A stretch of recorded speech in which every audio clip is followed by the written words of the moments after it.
Hi, I'm Lali. I like motorcycles, and today we're talking about the top 5 dumbest ways that motorcycle riders get injured. And I'm calling them the dumbest ways because some of these are completely avoidable. But nobody's perfect, and especially when you're a beginner rider, you're making a ton of these mistakes and you get yourself into trouble. So here are some ways that we get injured and how to avoid them. Number 1. I'm gonna start with the most obvious to me, but honestly, when I was first starting riding, this was not obvious to me at all because of the riders that I saw around me first.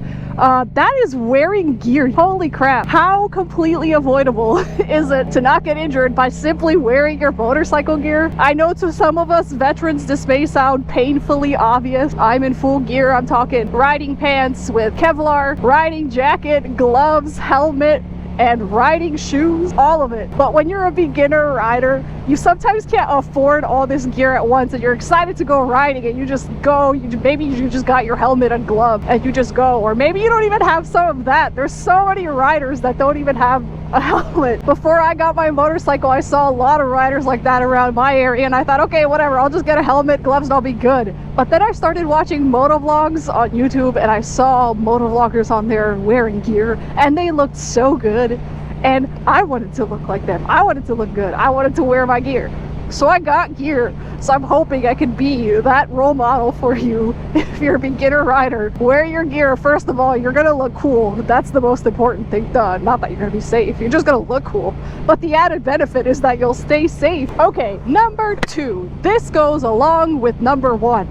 It's not enough to just wear your gear. You have to have the correct sized gear. Okay, motorcycle gear is not like, oh, I think I'll get like this size and it'll be like close enough to what I know. No, it needs to fit. It needs to fit properly. Even gear that's designed to fit more loosely on you still needs to fit you properly. What I mean by this is, for example, if you get a helmet that's too large for your head size, even one size up, and you end up crashing on your bike, instead of the helmet absorbing the shock, all that's going to happen is your head's going to be like a little marble inside of a large glass jar. You're going to be going like this. Your head's going to be hitting and rattling around the inside of your helmet, which is going to give you a concussion that you could have otherwise avoided if you had a properly fitting helmet. And I'm not even saying this one as like anecdotal evidence. I know people that this has happened to. The best way to avoid this is go and get fitted for an actual motorcycle helmet in store. Have them measure your head. Have someone that knows what they're doing. If you're in the United States, a store like Revzilla is a great resource to use for this because they have gear geeks that are trained to actually give you a properly fitting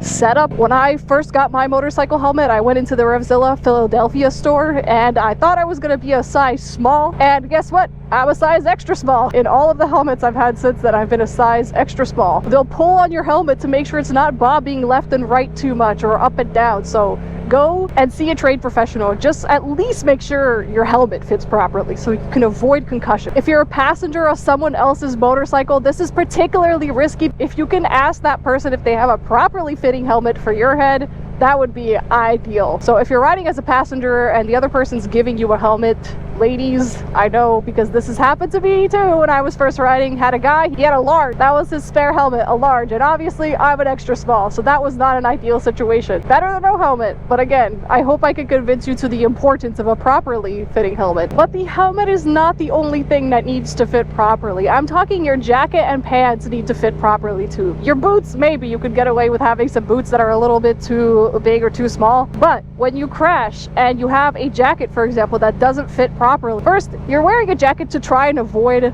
road rash. Road rash is what you get when your skin scrapes the pavement. But if your gear is too large for you, instead of getting road rash, you're just gonna get rug burn. This rug burn, I don't even know what else to call it, will happen when the cloth on the interior of your jacket rubs up against your skin as you're sliding across the pavement, because you've left so much extra room in your gear, and instead of getting road rash, you're just gonna get a rash from your gear heating up against your skin. So avoid that. All right, number 3. I think one of the things that motorcycle riders underestimate is how bad cars will cut corners when they're going around a blind turn. It's in human nature to take like the path of least resistance during a turn, it seems like, and for cars that often means that they'll go as close to the inside line of the turn as humanly possible. What that means for you as a motorcycle rider is if you're on the wide side of that turn, if you're taking a corner too wide or you didn't steer enough and now you've gone wide, if that car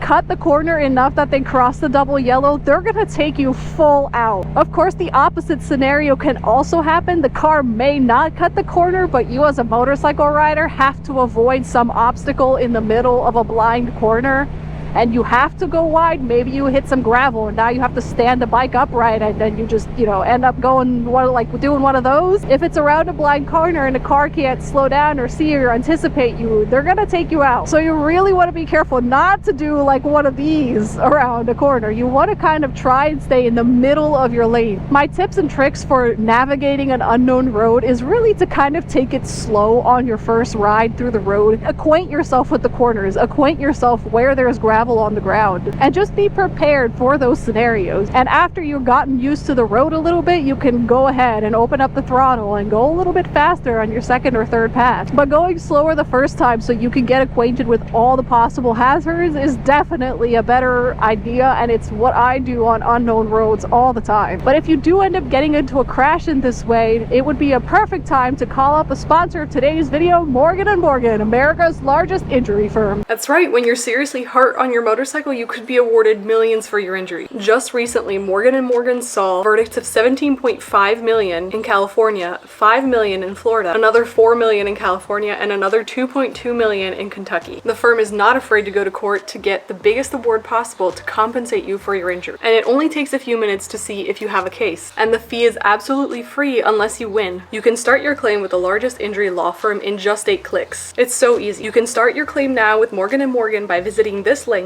or by dialing pound law on your phone. That's pound 529 on your phone. If you ride a motorcycle, you should know how to protect your rights if you get into a crash. Let's get into number 4, which is group rides. Okay, I have a love and hate relationship with group rides. I love them when they're people that are awesome to ride in group rides with, and I hate them when they're reckless riders that I don't know very well. I've been riding for over 10 years, so I've been on both sides of that spectrum. Group rides can be awesome, but the problem is when you have people that have vastly different experience levels on motorcycles, and when you get beginner riders that are trying to keep up with more experienced riders in the group, or if you just have people that kind of ride recklessly to begin with and you're trying to keep up with them and you're riding way beyond your skill level, that's such an easy way for you to get injured and go down. There is no shame in abandoning group rides mid-ride if you have to, and I've done it if you don't feel safe. If you feel like that group's gonna get in trouble, you're gonna get hurt, something's gonna go wrong.